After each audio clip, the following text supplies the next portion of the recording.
BJP use and throw party है। BJP आदमी को, नेताओं को लेती है, उनका इस्तेमाल करती है और उनको फिर छोड़ देती है। मुझे मुख्यमंत्री जी बुला के ले गए थे कि आपको हम चुनाव लड़ाएंगे, आप हमारी पार्टी में आएंगे। तो उन्होंने मुझसे आश्वासन दिया था कि राव इंद्रजीत सिंह तो पार्लियामेंट का चुनाव लड़ते हैं और आपको असेंबली का लड़ना है। मैं अमित शाह जी से मिल करके आपकी ticket final करवाऊँगा।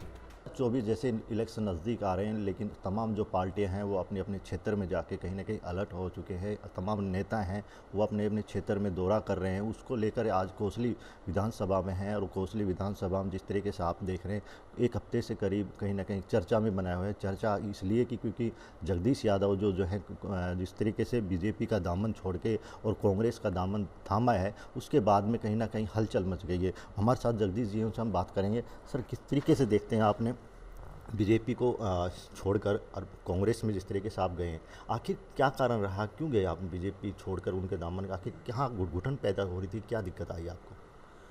BJP use and throw party है। बीजेपी आदमी को, नेताओं को लेती है, उनका इस्तेमाल करती है और उनको फिर छोड़ देती है। उनको कोई अहमियत नहीं देती पार्टी में। तो इस स्वाभिमान पर ठेस पहुंचती है, वो लोग छोड़ जाते हैं उनको।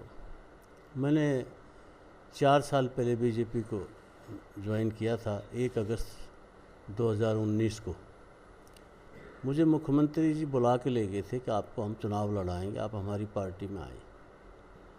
उस वक्त मैंने ज्वाइन किया था। ज्वाइन करने से पहले जो लोकसभा का जब चुनाव हुआ तो मुख्यमंत्री जी ने और प्रदेश अध्यक्ष ने मुझसे कहा कि आप हमारी मदद करो और हमारे उम्मीदवार को जिताने के लिए आप समर्थन दें।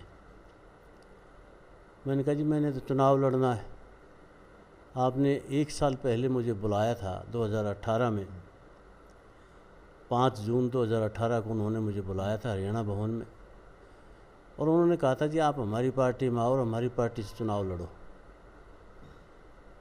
तो मैंने उनको बड़ा स्पष्ट शब्दों में कहा था कि आपकी पार्टी में राव इंद्रजीत सिंह हैं, जिनके खिलाफ मैं चुनाव लड़ता हूं और वो केंद्रीय मंत्री हैं, मुझे आपकी पार्टी की टिकट नहीं मिलेगी।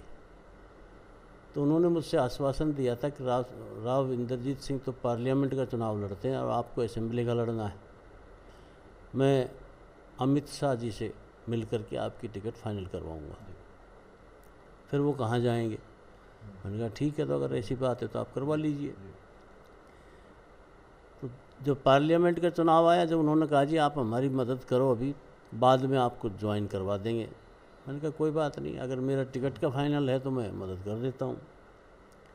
हमने उनकी मदद की, उनके उम्मीदवार को जिताने का काम किया। कोसली विधानसभा क्षेत्र से मैक्सिमम लीड दिलाई, 75,000 की लीड लेके गए वो यहाँ से। वो सब हमारी वजह से थी, हमारे कार्यकर्ताओं साथियों की वजह से थी।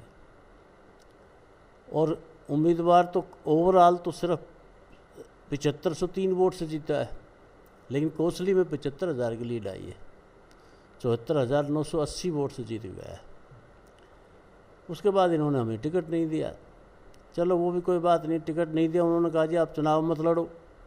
मैंने वो भी मान ली, कहता आपको बहुत सम्मान देंगे, आपके इलाके में काम करेंगे, आपके को शिकायत का मौका नहीं मिलेगा। हमने चुनाव नहीं लड़ा, उनका विधायक जिता दिया और टेली से भी हमने समर्थन दिया, क्योंकि मेरे पुराने कॉन्स्टिट्यूंसी के 24 गांव गए हुए हैं, उनमें भी उनको जिताने का काम किया। उसके बावजूद उन्होंने हमें टिकट नहीं दिया और फिर भी हमने उनका साथ दिया 4 साल तक। लेकिन 4 साल में हमारा जो साथी, हमारा जो कार्यकर्ता है, समर्थक है, वो तो काम मांगता है। वो कहते जी आप मुख्यमंत्री के कहने से आपने चुनाव नहीं लड़ा, हम तो कहते थे इंडिपेंडेंट लड़ो, और आप इंडिपेंडेंट लड़ते तो निश्चित चुनाव जीतते।